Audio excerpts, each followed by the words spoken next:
Because listen, man, if your purpose is just to get your 40th hour in so your boss pays you, you're miserable.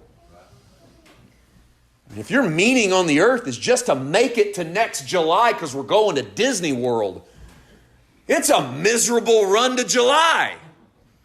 And the day you take off, you start getting depressed because you're already counting down the day you got to come home. Anybody ever notice that?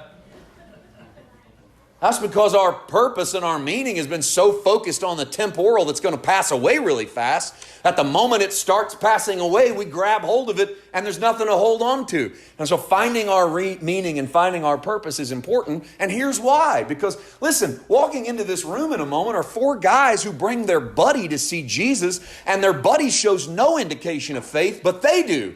And he sees their faith and moves on their friend. And I believe they've been hearing the word, the logos, the meaning, and realized that their meaning that day was to get their buddy to Jesus. And that's a pretty good meaning. It's way better than getting a paycheck and going to Disney World. It's worth something. It's worth tearing off someone's roof, even knowing you may have to pay for it. It's worth crashing the Jesus meeting, even though there's nowhere to crash. It's worth bringing your paralytic friend to Christ if it's the whole purpose in life is to get him there. And when you start to show meaning, you start to impact the world around you. And until you show no meaning, you don't impact the world around you at all. You're shiftless and purposeless.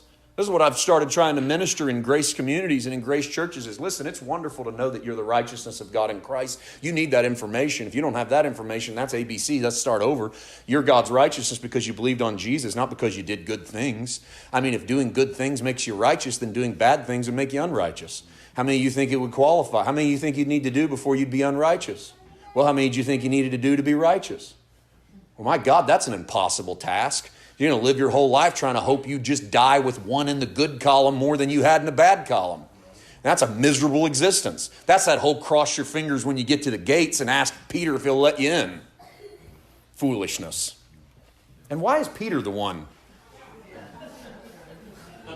in folklore and legend that gets the gate assignment? Is it punishment or is it a reward? Kind of seems like you get tired of that after a while. I mean, people are dying literally at the rate of every second on the planet. And he's got this endless line of people. No, you know as well as I do that's not scriptural. But you still got to deal with people's righteousness. So if you need to deal with your righteousness, know that it's yours by faith. But I'm going into grace communities trying to instill meaning into people, that meaning is more than making money. Meaning is more than buying a house. Meaning is more than just working to get to a vacation. Meaning has to do with your fellow man. Every time Jesus turns around, he keeps talking about how you treat your neighbor.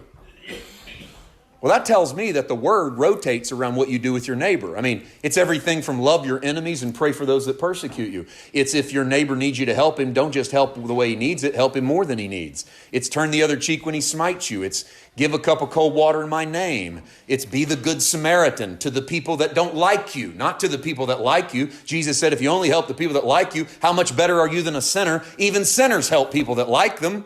Shouldn't you be a step above that? Help some people that hate your guts?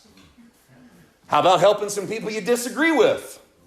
How about helping some people on the other side of the political aisle that you don't like any of their thoughts or philosophies? How about the defining factor in your life not be your political philosophy? How about it be the fact that you're a believer in Christ and that you're a new creation? That might be a good place to start. That's finding a meaning that's bigger than politics and bigger than region and bigger than where you grew up and bigger than who your family is. It's a meaning on the earth that would make a difference in someone's life if you shared it with them. And so there's an element of us understanding our own faith and understanding our own place before we can ever help that paralytic friend. And there should be an element of that. Because how are you going to make a difference in the world if you're not making a difference in your own house? Right? I mean, isn't this worth thinking about? I think we ought to at least consider this. We got a whole generation coming up that wants to change the world.